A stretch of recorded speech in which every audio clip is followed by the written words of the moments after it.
आज सबसे पहले तो आप सब यहाँ पे अलग अलग राज्यों से आए हो और कीमती समय दे के आए हो, क्योंकि मुझे पता है आप सबके पास बहुत सारा काम है, बहुत सारी जिम्मेदारियां है, अपनी भी है, अपने प्रोफेशन की भी है और बाकी भी है।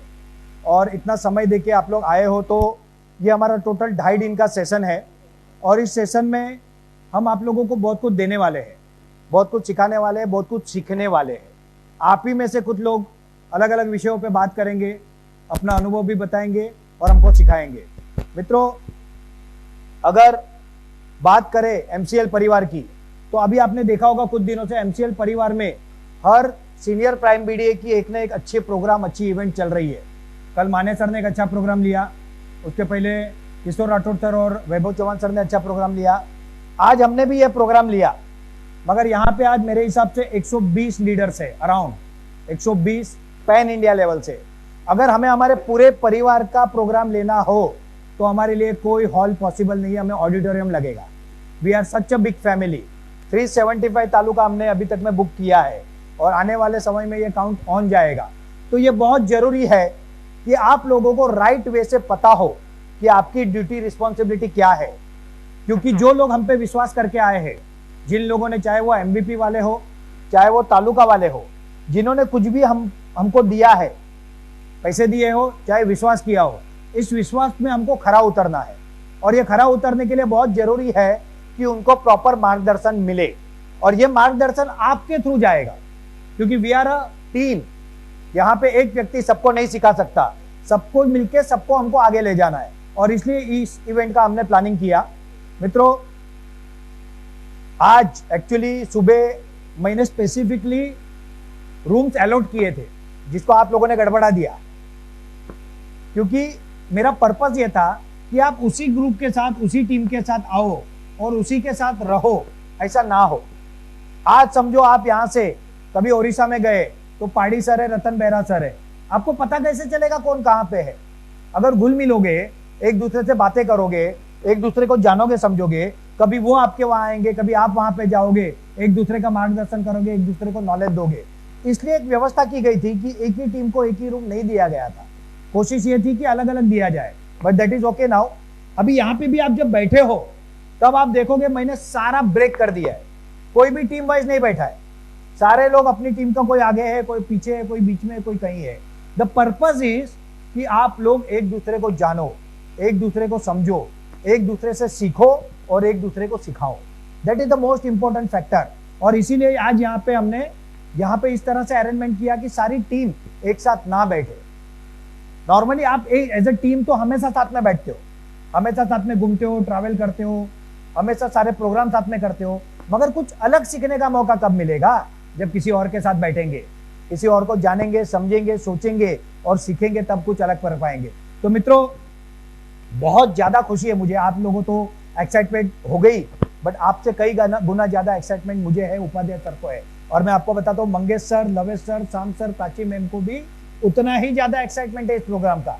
वो लोग भी मुझे प्रॉपरली गाइड कर रहे हैं कि क्या बताना है, क्या करना है, क्या बताने वाले हो, किस तरह से प्रोग्राम की रूपरेखा है। और डेफिनेटली मंडे को हमारे साथ मंगेश सर होंगे, ट्यूसडे को हमारे साथ लवेश सर होंगे।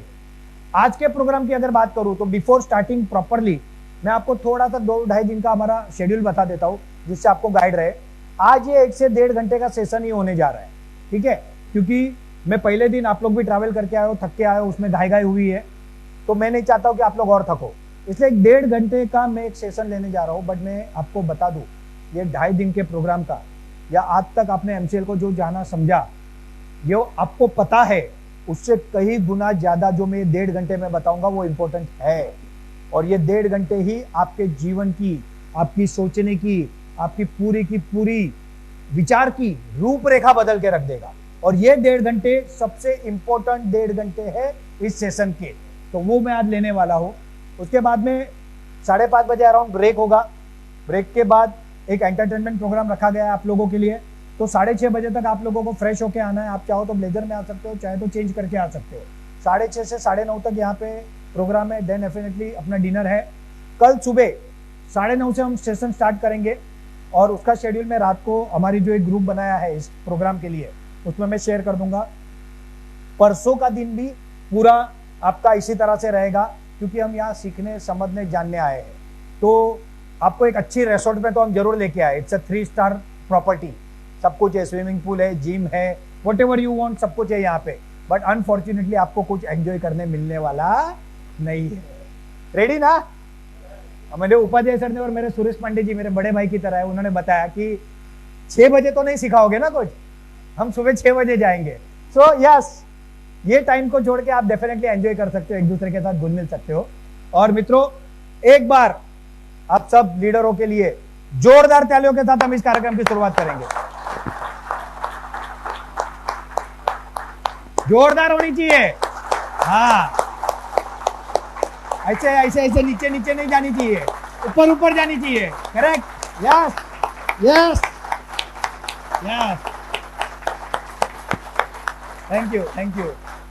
बहुत लोगों ने मेरा एक डायलॉग सुना होगा कि ताली बजाने के 2 फायदे होते हैं। एक फायदा ये होता है कि एनर्जी आती है, अल्टीमेटली एवरीथिंग इज एनर्जी। और दूसरा फायदा क्या होता है? नींद नहीं आती है। करेक्ट ना?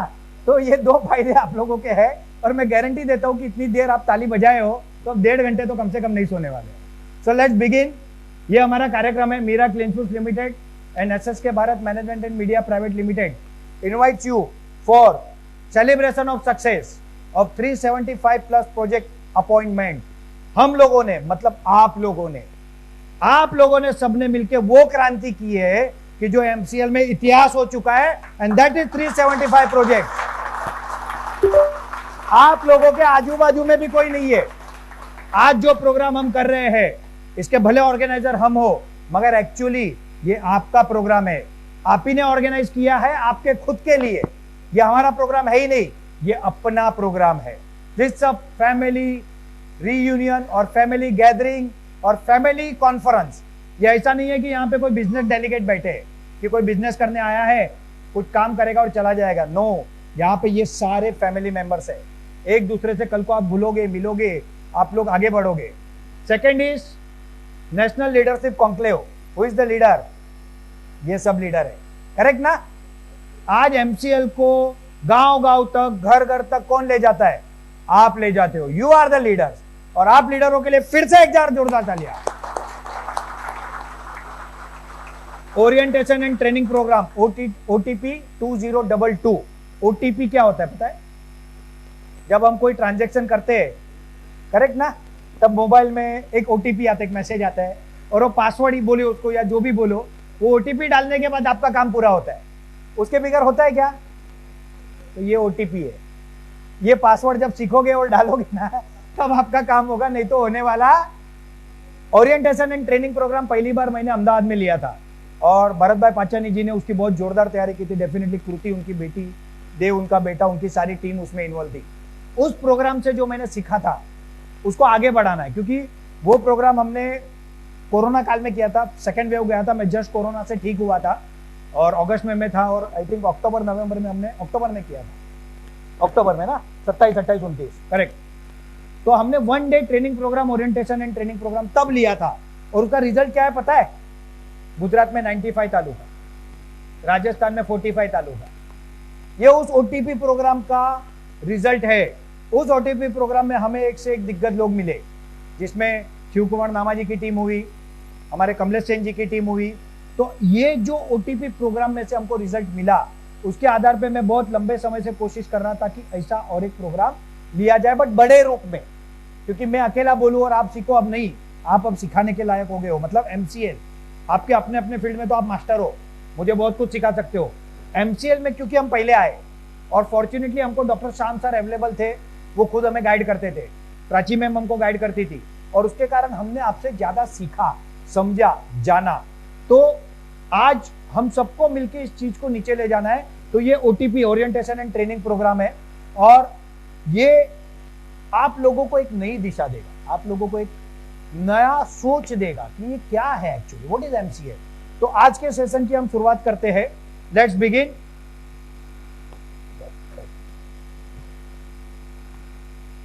मित्रों, अगर आप कोई मैनेजमेंट की कॉलेज में जाओ, या कोई काम करने जाओ, या मार्केटिंग के किसी फील्ड में जाओ, तो आपको हमेशा एक ही बात कही जाएगी कि क्लियर योर वाई।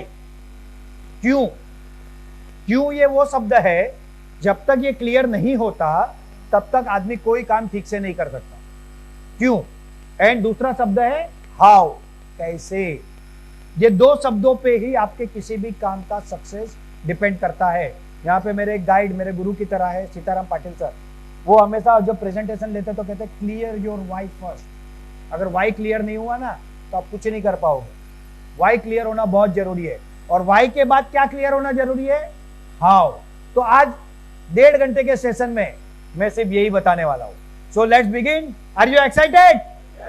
यस और नो? आवाज नहीं आया भाई, खाना खिलाया? यस और नो?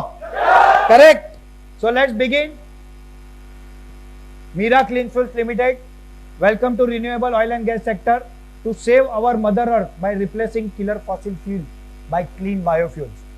आप सब उस लेवल के लोगों को कि आपको विस्तार से बताने की जरूरत नहीं है, मगर आज धरती माता के कितने प्रॉब्लम है, प्रदूषण के कारण क्या हो रहा है, पानी प्रदूषण, एयर पॉल्यूशन, वातावरण में जो उष्णता है, इन चीजों के कारण क्या हो रहा है, ये हम सबको बहुत अच्छे से पता है। और इसको बदलने का जो काम कर रही है वो हमारी company Meera clean fuels limited कर रही है। एक ये वीडियो देखेंगे, शायद ये आपको आंखें खोल देगा।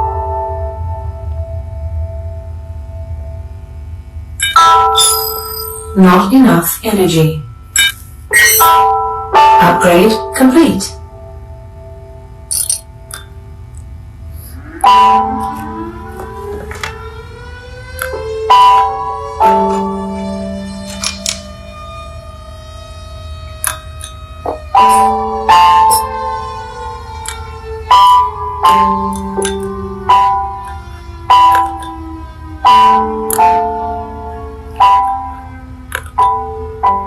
Vishu, टैब लिया? Lunch box, water bottle? हाँ मॉम। ओके। O2 किट लिया? खत्म हो गया। खत्म हो गया? अभी 1 वीक पहले तो लिया था। प्रतीक, तुमने लिया क्या? Yes mom. कैसे खत्म हुआ? मॉम, कल मैं वो फुटबॉल खेलने गया था तो वहाँ यूज हो गया। क्या तुम पागल हो क्या? यहाँ पर मैं इतने पैसे बचा रही हूँ, तुम्हारे डैड इतनी मेहनत कर रहे हैं ताकि तुम लोग बाहर निकल सको, तुम लोग स्कूल जा सको। तुमने पूछा क्यों नहीं मुझे? जस्ट लीव इट, कोई फायदा नहीं चिल्लाने का। एक नया ऑर्डर कर लो। Krishu is getting late for school.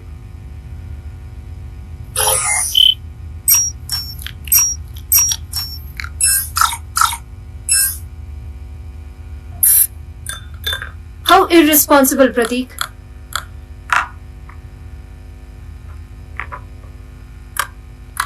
इस साल 2016 नहीं 2030 है। इंडिया फुटबॉल वर्ल्ड कप में खेल रहा है। मोबाइल इंटरनेट 4G से 10G हो गया है, पर बाहर इतनी पॉल्यूशन है कि हम लोग ऑक्सीजन किट के बिना बाहर नहीं निकल सकते। प्रतीक, देखो तो जरा। शायद मेरा ऑक्सीजन किट आ गया है।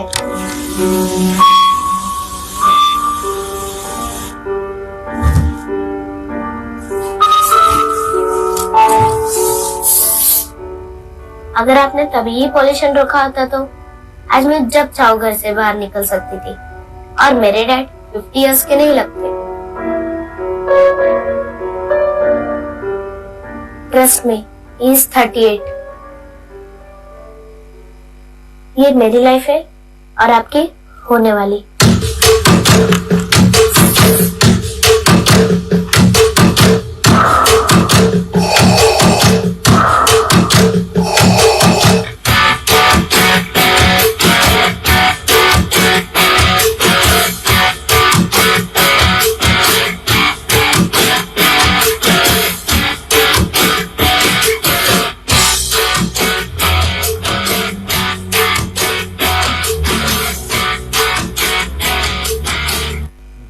तो we have to work for the change, क्योंकि पॉल्यूशन इस तेजी से बढ़ रहा है। आप काम करो या ना करो, पॉल्यूशन उसका काम कर रहा है।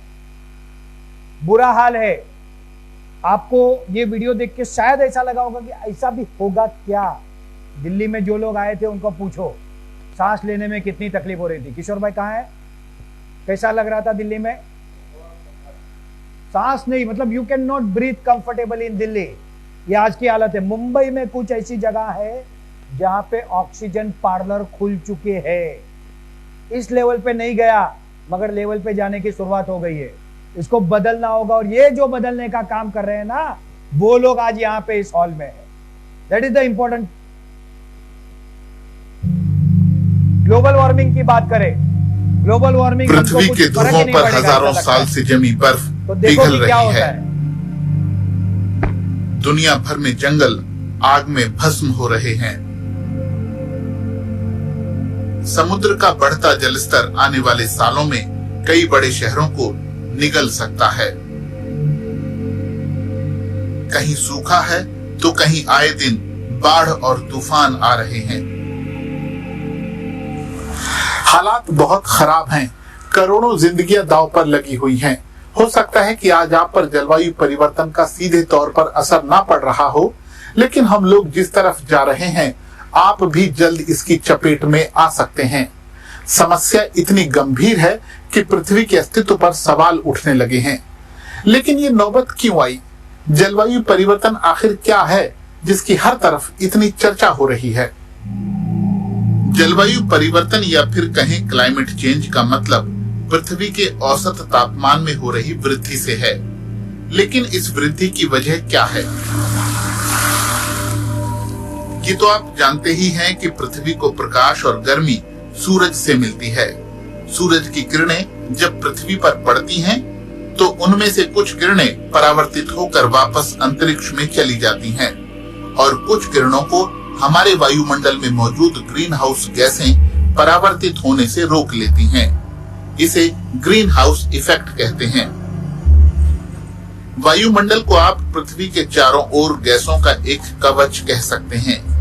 सूरज की जिस गर्मी को वायुमंडल में मौजूद ग्रीन हाउस गैसें परावर्तित होने से रोक लेती हैं, उसी से पृथ्वी पर जीवन संभव हो पाता है। वरना बेहद ठंड के कारण पृथ्वी पर न सिर्फ इंसानों का रहना मुश्किल हो जाएगा, बल्कि खेती भी आसान नहीं होगी और फिर दुनिया की आबादी का पेट भरना मुश्किल होगा। तो इसका मतलब यह है कि जिन ग्रीन हाउस गैसों को हमारे सामने खलनायक के तौर पर पेश किया जाता है, वो तो बहुत जरूरी हैं। हाँ, बिल्कुल हैं, लेकिन तभी जब उनकी मात्रा हमारे पर्यावरण में संतुलित हो। समस्या उस वक्त पैदा हुई जब इंसानी गतिविधियों के चलते कार्बन डाइऑक्साइड यानी CO2 और मीथेन जैसी ग्रीन हाउस गैसों की मात्रा पर्यावरण में बढ़ने लगी। और जब ग्रीन हाउस गैसों की मात्रा बढ़ी तो वो सूरज की ज्यादा गर्मी को सोखने लगी और इस तरह पृथ्वी का तापमान बढ़ने लगा और यहीं से जलवायु परिवर्तन यानी क्लाइमेट चेंज की समस्या शुरू हुई। 6 मुख्य ग्रीन हाउस गैसों में जल वाष्प, कार्बन डाइऑक्साइड यानी CO2, methane, ozone, nitrogen oxide और क्लोरोफ्लोरोकार्बन शामिल हैं। इनमें सबसे खतरनाक कार्बन डाइऑक्साइड ही है, जो लंबे समय तक पर्यावरण में रहती है। इंसानी गतिविधियों से जो भी CO2 पैदा हुई है, उसकी बड़ी वजह जीवाश्म ईंधन का इस्तेमाल है, यानी कोयला, डीजल, पेट्रोल और जमीन से निकलने वाली गैसों का इस्तेमाल। खासकर इसकी शुरुआत 1750 में हुई, जब औद्योगिक क्रांति की शुरुआत हुई। तब से अब तक हमारे पर्यावरण में CO2 की मात्रा 30% बढ़ गई है। इसका मतलब है कि जितना CO2 हमारे पर्यावरण में इस समय है, उतना पृथ्वी के 8 लाख साल के इतिहास में कभी नहीं रहा। समस्या इसलिए और बढ़ गई क्योंकि कार्बन सोखने वाले जंगलों को अंधाधुंध तरीकों से काटा जा रहा है। विश्व मौसम विज्ञान संगठन का कहना है कि व्यापक औद्योगिकीकरण शुरू होने से पहले के मुकाबले अब पृथ्वी का तापमान 1 डिग्री सेल्सियस बढ़ गया है। कई रिसर्च बताती हैं कि 1850 से लेकर इस सदी के आखिर तक पृथ्वी के तापमान में 1.5 डिग्री सेल्सियस का बदलाव हो सकता है और अगर ये बदलाव 2 डिग्री सेल्सियस का हो गया तो हम बर्बादी के मुहाने पर पहुंच सकते हैं। तापमान बढ़ने का नतीजा है कि पृथ्वी के ध्रुवों पर बर्फ की चादर तेजी से पिघल रही है। इसका सीधा असर समुद्र के बढ़ते जलस्तर के तौर पर हम देख रहे हैं। 2005 से 2015 के बीच हर साल समुद्र के जलस्तर में 3.6 मिलीमीटर की वृद्धि हुई है। अगर ये यूं ही बढ़ता रहा तो दुनिया के कई देश और बड़े शहर समंदर में समा सकते हैं। बढ़ते तापमान की वजह से मौसम में अप्रत्याशित बदलाव आ रहे हैं, जो अपने साथ सूखा, बेमौसम बारिश, बाढ़ और तूफान ला रहे हैं। वैज्ञानिक कहते हैं कि अगर तापमान वृद्धि को 1.5 डिग्री सेल्सियस पर रोका जा सके तो ये सुरक्षित होगा, लेकिन दुनिया के देश अब भी नफा नुकसान का हिसाब लगा रहे हैं। पर्यावरण कार्यकर्ताओं का आरोप है कि पर्यावरण को बचाने के लिए जितनी गंभीरता और पक्के इरादे की जरूरत है, वो अब भी दुनिया भर की सरकारों में नहीं दिखता। इसलिए बड़ों के साथ साथ बच्चे भी अब सड़कों पर उतर रहे हैं और जलवायु संरक्षण के लिए कड़े कदमों की मांग कर रहे हैं। तो सवाल ये है कि हम और आप क्या कर रहे हैं और क्या कर सकते हैं। बहुत कुछ कर सकते हैं, जैसे कि कार की बजाय साइकिल से चलिए, विमान की बजाय ट्रेन से चलिए, नई नई चीजें खरीदने से बचिए, पुरानी चीजों को फेंकिए मत, खराब हो जाएं तो ठीक कराइए, इस्तेमाल करिए, पेड़ लगाइए और हो सके तो अपनी सब्जी भी खुद उगाइए। यकीन मानिए, आपके इन छोटे छोटे कदमों से हम पृथ्वी की बड़ी समस्या के साथ निपट सकते हैं। This is the actual position. आज की जो परिस्थिति है, अगर पिछले कुछ दिनों का आप अखबार ले लो और उसमें खबर देखो, तो राजनीतिक खबरों को छोड़ के जो बाकी खबरें हैं उसमें बाढ़ की खबरें हैं, भूस्खलन की खबरें हैं, बादल फटने की खबरें हैं। सिर्फ यही हम देख रहे हैं। और अगर इसका कुछ चेंज है तो इसमें जैसे इन्होंने बताया कि कार के बदले साइकिल ले लो, प्लेन की बदले ट्रेन में चले जाओ, क्या ये सॉल्यूशन है? नहीं। तो what is the solution? Entire fuel has to be change. Pollution वाले फ्यूल से clean biofuels is the only solution. नहीं तो ये ग्लोबल वार्मिंग, ये राक्षस सब निकल जाएगा और हमारे पास एक ही धरती माता है, यहीं पे हम है, यहाँ पे ही रहेंगे। अगर ये खत्म तो हम सब खत्म। अब नेक्स्ट टॉपिक पे जाते हैं। वेस्ट प्रॉब्लम, कचरा, इसको भी अच्छे से समझते हैं। इंडिया एक बहुत बड़ी कंट्री है, एंड आई मीन बहुत बड़ी। With a population of 130 crore and rising, India world की बिगेस्ट वेस्ट प्रोड्यूसर है, जो हर साल 277 million ton of waste produce करती है, far ahead of US and China, जो कि सेकेंड एंड थर्ड प्लेस पे हैं respectively. With changing consumption patterns and rapid economic growth, India ने 30 सालों में वेस्ट प्रोडक्शन डबल किया है और वर्ल्ड बैंक की 2018 रिपोर्ट के मुताबिक ये 2050 तक फिर से डबल होगा, accounting for a whopping 543 million ton, about 16% of the total waste produced globally. But per capita यानी per person waste generation India में वन ऑफ द लोवेस्ट है, about 0.5 kg per day. For comparison, US में per capita waste generation है around 2.25 kg per day. वहीं country of Bermuda में ये सबसे highest है, अराउंड 4.5 kg पर डे। पर अब सवाल उठता है, आपका वेस्ट जाता कहाँ है? आपके डस्टबिन से जाने के बाद इसके साथ होता क्या है? Where does your waste go? और Where does India's waste go? 1991 की इकोनॉमिक लिबरल पॉलिसीज के बाद इंडिया में एक रैपिड इकोनॉमिक ग्रोथ देखने को मिली। मिलियंस ऑफ लोग गरीबी रेखा से बाहर आए और एंटर किया इंडियन मिडिल क्लास में। जैसे जैसे मल्टीनेशनल कंपनीज ने इंडिया में अपना फुटप्रिंट रखा, इंडियन कंज्यूमर्स का कंजम्पशन पैटर्न भी बदलता गया। अब इंडियन कंज्यूमर्स के पास ज्यादा डीप पॉकेट्स थी, यानी खर्च करने को उनके पास ज्यादा पैसा था और ऑलमोस्ट हर प्रोडक्ट में एक वाइड वैरायटी ऑफ चॉइसेस थी, both from Indian and global manufacturers.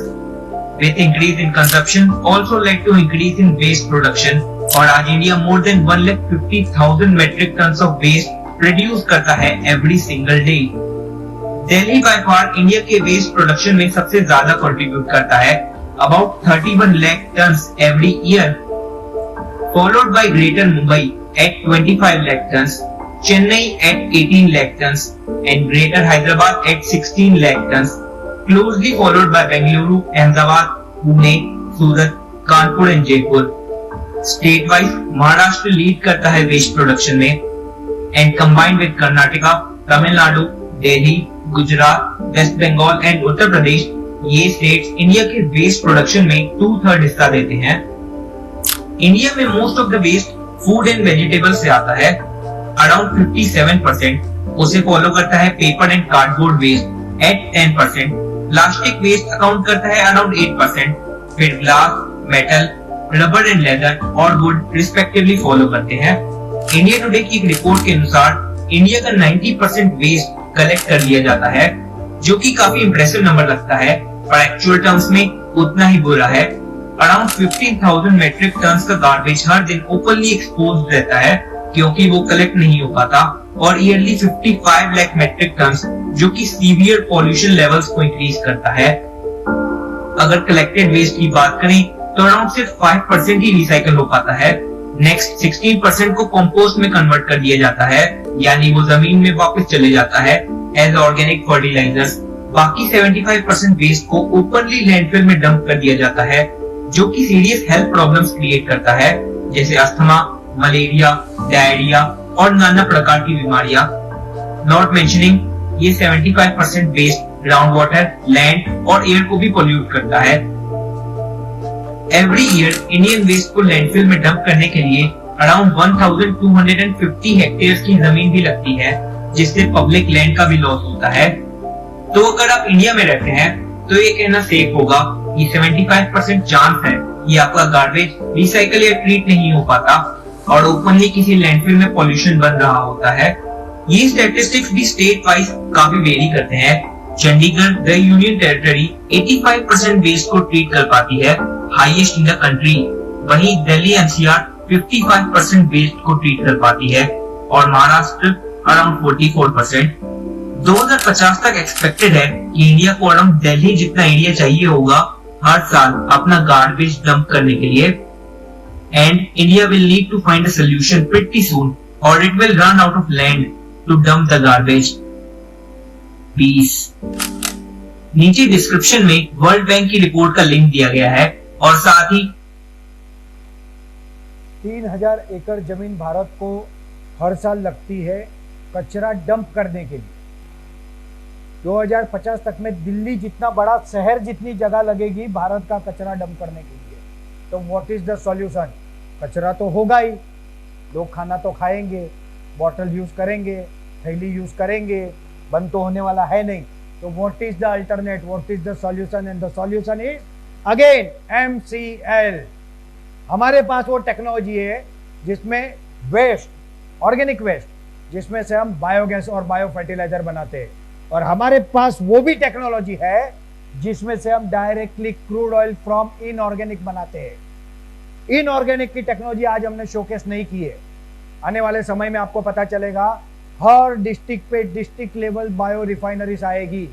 जिस रिफाइनरी में plastic, rubber, paper, leather, thermocol, लकड़ा, कपड़ा, एवरीथिंग अदर देन मेटल, धातु, मट्टी और ग्लास, कांच, 3 छोड़ जिसको जला नहीं सकते, जिसमें कार्बन नहीं है, ये 3 चीज छोड़ के आप कुछ भी दो, उसमें से हम क्या बनाएंगे? फ्यूल बनाएंगे। तो जो आज वेस्ट है वो वेस्ट में से बेस्ट बनेगा। जहां करोड़ों रुपए जा रहे हैं वहां से इनकम होगी, एंटायर थिंग विल चेंज। और इसीलिए इस तरह के प्रोजेक्टों को गवर्नमेंट का फुल सपोर्ट है। बट अभी भी हम बहुत देर कर चुके हैं। हजारों लाखों एकड़ जमीन हमारी कचरे से भरी पड़ी है, समुंदर के समुंदर कचरे से भरे पड़े। रिसेंटली मैंने एक वीडियो देखा, गाय के पेट से कितना प्लास्टिक निकला है। वो जानवर, उसको क्या समझता है, हम माता बोलते हैं उसको, मगर है तो प्राणी, उसे क्या समझता है? वो खाने की तलाश में वो प्लास्टिक के साथ खा जाता है। खाना तो पच जाता है, प्लास्टिक का क्या? कई प्रॉब्लम, कई बीमारी। लैंडफिल में जब आग लगती है वहां पे रबर जलता है, प्लास्टिक जलता है। That is the major reason for cancer. जागना होगा हमको। हम यहाँ बिजनेस ठीक है, बिजनेस से कुछ बड़ा करने आए। Now let's move to the third thing.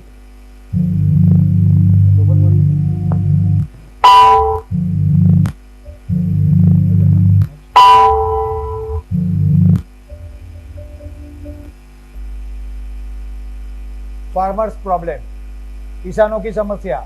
यहाँ पे मुझे अच्छे से पता है कि जो लोग बैठे उसमें से 90% किसान है या तो किसान के परिवार को बिलोंग करते हैं, और इसलिए इसके ऊपर मैं कुछ बताऊं तो ये गलत होगा। मुझसे ज्यादा अच्छी तरह से आप लोग जानते हो कि किसानों की क्या समस्या है। या तो कभी बारिश नहीं आती है, जैसे इस साल बारिश लेट आई, कितना प्रॉब्लम हुआ किसानों को, कितने टेंशन में थे। बारिश आई तो दो आई, सब बह गया, सब डूब गया, कितना प्रॉब्लम होता है। बीज खत्म, बीज लेने को पैसे नहीं, फर्टिलाइजर मिलते नहीं, सब्सिडी सरकार के ऊपर बोझ है। किसान ज्यादा क्रॉप आया तो भाव नहीं मिलता है, कम आया तो पैसा नहीं निकलता है, कभी कीड़े खा जाते हैं, अलग अलग परिस्थितियां, अलग अलग कंडीशन। बट प्रॉब्लम तो किसानों के बीच है ही है। इन किसानों को भी तो कोई सॉल्यूशन देना होगा, हम देंगे सॉल्यूशन। 2 सॉल्यूशन। पहला, आज किसान अन्नदाता है, अब किसान ऊर्जादाता बनेगा। किसान वो चीज हमको देगा जिसके कारण ऊर्जा बनेगी, ईंधन बनेगा, और भविष्य में जो ऑर्गेनिक फार्मिंग होगा उसके कारण भी किसानों का बहुत लाभ होगा। मगर ये सबसे अधिक एमसीएल ने अपने बिजनेस मॉडल को इस तरह से डिजाइन किया है कि एमसीएल अपने खुद के हिस्से के प्रॉफिट का, हर फैक्ट्री का 20% एज अ CSR फंड किसानों के लिए, तालुका के विकास के लिए देने वाला है। तो अगर किसी किसान को समझो बीज बोए और बीज पानी नहीं आया, बीज खराब हो गए, वापिस बीज लेने हैं, कौन देगा? हम देंगे, आप देंगे, एमसीएल देगा। फर्टिलाइजर चाहिए, कौन देगा? हम देंगे। माल खरीद के स्टोरेज करना है, राइट भाव देना है, कौन देगा? हम देंगे। उसको मार्केट करना है, प्रोसेस करना है, बेचना है, मार्केट बनाना है। मार्केट बनाना नहीं है, मार्केट आप बना चुके हो, मार्केट इज ऑलरेडी देयर, पता है कि नहीं? एक एक गांव में आपके लोग हैं आज। 5,000 के ऊपर तो मुझे लगता है पेड़ हो चुके होंगे, और 15,000 इन क्यू। ये 15 से 25,000 जो होगी ना, ये किसानों की दुकान होगी, इनका माल वहां बिकेगा। और ये प्रॉब्लम किसानों का हमको सॉल्व करना है। इसके साथ साथ वेस्ट के बाद एम्प्लॉयमेंट प्रॉब्लम। भारत कितने करोड़ का देश है, बताओ जरा कोई? कुछ 130 बोल रहे, कुछ 140 बोल रहे, पक्का वाला बताओ। 140। आज भी हर सेकंड हमारा पॉपुलेशन रैपिडली बढ़ रहा है, और हर साल, एक साल में डिग्री, मतलब नॉर्मल डिग्री, बीकॉम की बात करो, बीकॉम, बीए, बीएससी, उसके बाद एमकॉम, एमए, एमएससी, उसके बाद आगे जाओ पीएचडी, अलग अलग प्रकार के इंजीनियरिंग, अलग प्रकार के डिप्लोमा, ये सब करके अराउंड 1 करोड़ बच्चे बाहर आते। 1 करोड़। क्या हमारे पास इतना रोजगार है कि हम इनको दे सके?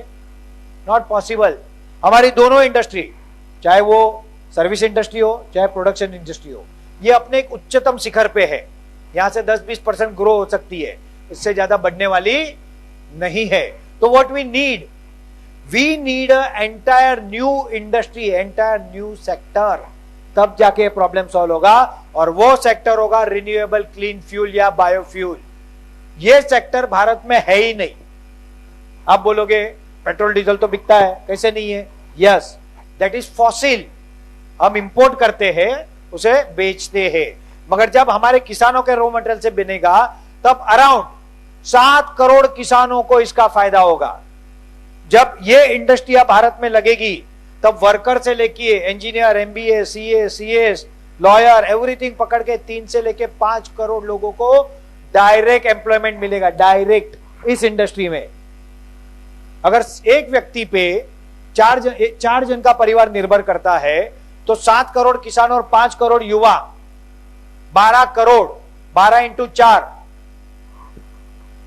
48 करोड़, मतलब आधे हिंदुस्तान को इसका डायरेक्ट फायदा होगा। इतना बड़ा एम्प्लॉयमेंट और किसी सेक्टर में डेवलप नहीं हो सकता। तो आज के हमारे जो युवाओं की समझ, कल की परसों मैंने पढ़ा, कोई फेमस मराठी एक्ट्रेस है, उसके भाई ने सुसाइड किया। क्यों किया? जॉब नहीं मिला। आपने किसी ने पढ़ा कि नहीं मालूम। तो ये फ्रस्ट्रेशन है युवाओं में। सरकार क्या जादू करेगी? सरकार हर काम कर रही है, चाहे कोई भी सरकार हो, मगर हम क्या कर रहे हैं? हमें करना होगा। और ये प्रॉब्लम का सॉल्यूशन भी हमारी इंडस्ट्री में है। इसके बाद इकोनॉमिक प्रॉब्लम। भारत एक इकोनॉमिकली डेवलपिंग कंट्री है, डेवलप्ड नहीं है। अंडर डेवलप भी नहीं है, डेवलप भी नहीं है। अभी हम जिस प्रक्रिया में जा रहे हैं वो डेवलपमेंट की है, और डेवलपमेंट के स्टेज में उस देश को बहुत ज्यादा पैसा लगता है। सरकार का खुद का कोई पैसा नहीं होता, भले पैसे सरकार ही छापती है। पैसा जब हमसे टैक्स लिया जाता है, वो टैक्स के रूप में जो सरकार के पास पैसा जाता है वो ही पैसा होता है जिससे सरकार विकास के काम कर सके। मित्रों, आप सब जानते हो कि भारत अपनी आवश्यकता के ईंधन का 82% इंपोर्ट करता है। कितना? 80। और उसमें जो हर साल हम पैसे बाहर देते हैं विदेश में, वो कितने हैं? 8 लाख करोड़ भारतीय रुपये। फ्यूल के सिवा एनर्जी नीड है, एनर्जी नीड, कोयला, बाकी की चीजें, इसमें 4 लाख करोड़ हम लोग हर साल खर्च करते हैं। Total expenses of India in foreign, मतलब जो पैसा बाहर दे देते हैं, दैट इज 12 लाख करोड़ भारतीय रुपये। अगर इस पैसे को हम बचा ले, और ये पैसा हमारे देश में पहले तो रॉ मटेरियल कौन देगा? तो किसान देगा, तो किसान के हाथ में जाएंगे, फिर युवाओं के हाथ में जाएंगे, और हमारी इकोनॉमी में घूमेंगे। मित्रों, सिंपल भाषा में जीडीपी मतलब क्या? तो 1 रुपया एक हाथ से दूसरे, तीसरे, चौथे, पांचवें, 10वें, ऐसे 10 से 12 बार एक साल में ट्रैवल करता है। इसे कहते हैं जीडीपी। मैं आपको जीडीपी का इकोनॉमिकल ज्ञान नहीं दे रहा हूं, सिंपल लॉजिक बता रहा हूं।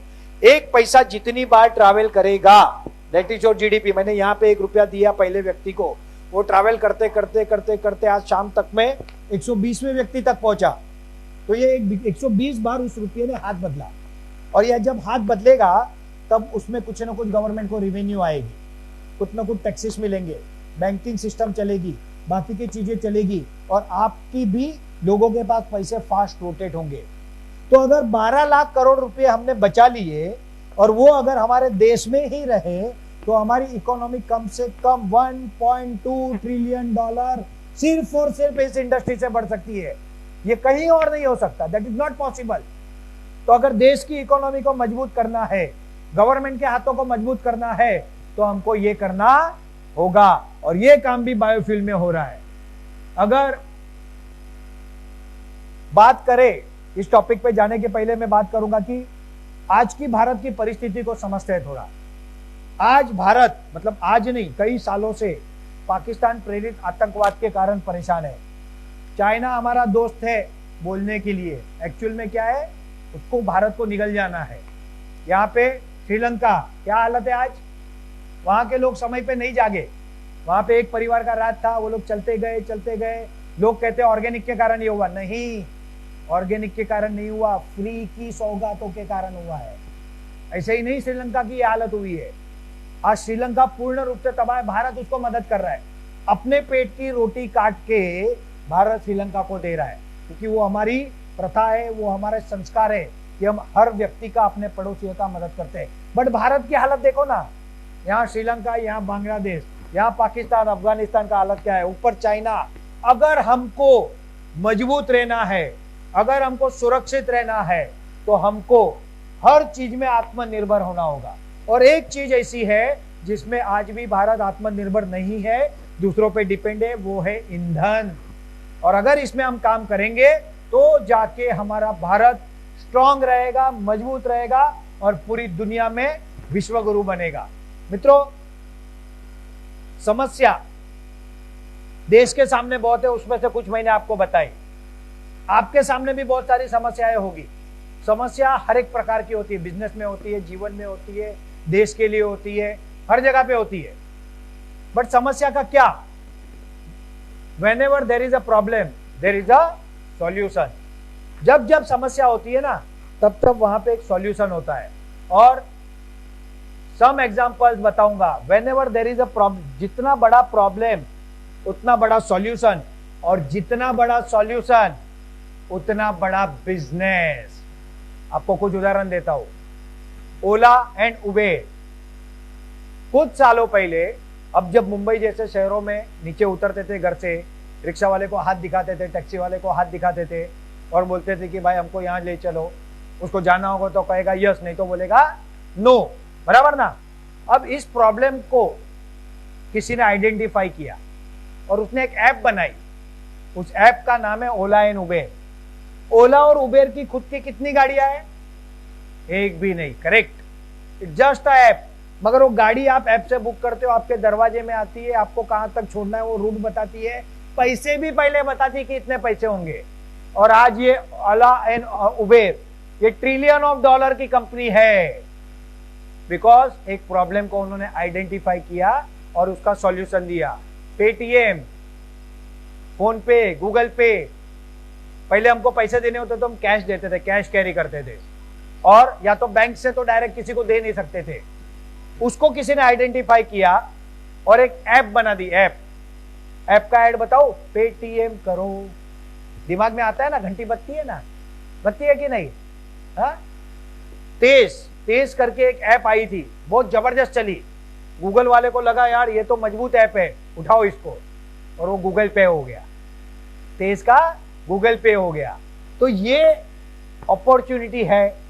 whenever there is a problem there is a opportunity. Third example, Zomato and Swiggy. मुझे बताओ ये लोग क्या करते हैं? फूड डिलीवरी, करेक्ट ना? इनकी होटल है क्या? नहीं ना। आप इनकी ऐप पे ऑर्डर देते हो, वो उस होटल से माल उठाते हैं, आपके घर पे लाके देते हैं, और उसके कारण ये कंपनियां अरबों खरबों की बन गई। लोग बोलते हैं एमसीएल के शेयर्स का क्या होगा? जोमेटो के शेयर आए थे, आईपीओ आया था कुछ महीने पहले, पता है? जब आईपीओ आया तब जोमेटो कितने प्रॉफिट में था, किसको पता है? कितने लॉस में? 3,500 करोड़ रुपए लॉस वाला आईपीओ लाता है। लोग भरते हैं, हाँ, 3,500 करोड़ का, 9,000 करोड़ का आईपीओ लाता है, और उससे 10 गुना मतलब 90,000 करोड़ का बिडिंग होता है। क्यों? प्रॉब्लम एंड सॉल्यूशन और उसका नेटवर्क। जोमेटो का जो नेटवर्क है ना, वो नेटवर्क है। यहाँ पे हमारे पास चेतन काबरा सर और उनके कलीग्स बुटाड़ा सर और बाकी लोग सीएस हमारे पास है। उनको पता है कि आज के जमाने में वैल्यूएशन जो होता है ना, वो आपकी कंपनी और एसेट देख के नहीं होता, आपका अभी का नेटवर्क और भविष्य का प्लानिंग देख के होता है। और इसलिए जोमेटो का नेटवर्क बहुत बड़ा था, 3,500 करोड़ लॉस में थी, फिर भी 9,000 करोड़ के आईपीओ में आई। तो ये सोचो आपने जो बनाया है 35 लाख किसानों का नेटवर्क, 15,000 गांवों का नेटवर्क, 750 तालुका का, करेक्ट ना? ये क्या है? आज अगर एमसीएल का वैल्यूएशन करे ना, it will be around 50,000 crore रुपए। ये आपको पता ही नहीं है। ये है। Then business can fulfil all your needs. As a human, इंसान है हम, देश सेवा करना है, धरती माता की सेवा करनी है, प्रदूषण को रोकना है, सोशल वर्क करना है, सही बात है। बट मेरा पेट तो पहले भरे। हाँ, मैं हमेशा डायलॉग मारता हूँ, पता है ना किसको? खाली पेट होवे ना, बराबर, हमारी मनीषा मैम को याद है, खाली पेट होवे ना भजन। वो साधु संत कर लेते हो, अलग बात है, बट हमको तो अगर पेट में चूहे दौड़ रहे होंगे ना, तो हमको भजन भी करने का दिल नहीं होगा। तो इंसानों की अलग अलग प्रकार की नीड है। सबसे नीचे जो ये ट्रायंगल है, पिरामिड है इंसानों की आवश्यकताओं का। सबसे नीचे की जो नीड है वो बेसिक नीड है। बेसिक नीड मतलब खाना पीना और कपड़ा नहीं, वो जमाना गया।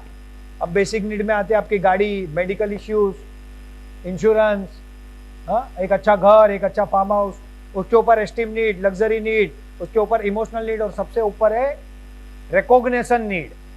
हर इंसान ऐसा चाहता है कि मुझे दुनिया रिकॉग्नाइज करे, मुझे मान दे, मुझे सम्मान दे, और मैं भी दुनिया के लिए कुछ ऐसा करूं। मगर क्या सब वो कर पाते हैं क्या? और आप लोग आज यहां से शुरू किए हो, जिसके लिए बड़े बड़े करोड़ोंपति मरते हैं ना, टाटा बिरला अदानी अंबानी जो करते हैं ना, वो आपने यहां से शुरू किया है। ये तो बाय डिफॉल्ट आएगा, मांगो कि ना मांगो आएगा। और ये है बिजनेस, इसे कहते हैं बिजनेस, जिसमें पैसा बाय डिफॉल्ट आएगा। करोगे सेवा, मिलेगा नहीं मिलेगा, गलत वर्ड नहीं बोलूंगा मैं, मगर हाँ, एक राजा की तरह जरूर जियोगे, definitely. Then good secure income, यही जो मैंने आपको बताया, बैंक बैलेंस और MCL business, you get fulfil all your desire with helping our farmer, nation and Dharti Mata. ये एक ऐसा बिजनेस है जिसमें अगर शुरुआत से बताऊं, ग्लोबल वार्मिंग का सॉल्यूशन, वेस्ट का सॉल्यूशन, एम्प्लॉयमेंट का सॉल्यूशन, किसानों की समस्या का सॉल्यूशन, इकोनॉमी का सॉल्यूशन, सारी सॉल्यूशन किसी एक बिजनेस में है तो वो है एमसीएल बिजनेस, और इसीलिए हम इसे क्रांति कहते हैं, revolution. MCL is yes, MCL एक क्रांति है भारत को सुजलाम सुफलाम बनाने की, भारत को आत्मनिर्भर बनाने की, और भारत को फिर से विश्व गुरु बनाने की। और इस क्रांति के आप सब योद्धा हो, और इसीलिए आप यहां पे हो, क्योंकि कोई भी क्रांति करने को you need a team of क्रांतिकारी, रिवोल्यूशनरी। ये शब्द मेरे मुंह से उतना अच्छा नहीं लगता, मैंने ऐसी कोई क्रांति की नहीं है, मगर यहाँ एक व्यक्ति ऐसे बैठे हैं, प्रफुल्ल भाई पंड्या सर, जिन्होंने ये सारा संघर्ष देखा है, उनको भी हम सुनेंगे इस बार इस प्रोग्राम में। तो यहाँ पे क्रांतिकारियों की जरूरत है, और ये क्रांतिकारी इस वक्त यहां बैठे हैं। यू आर द रिवॉल्यूशनरी, और खुद के लिए जोरदार तालियां।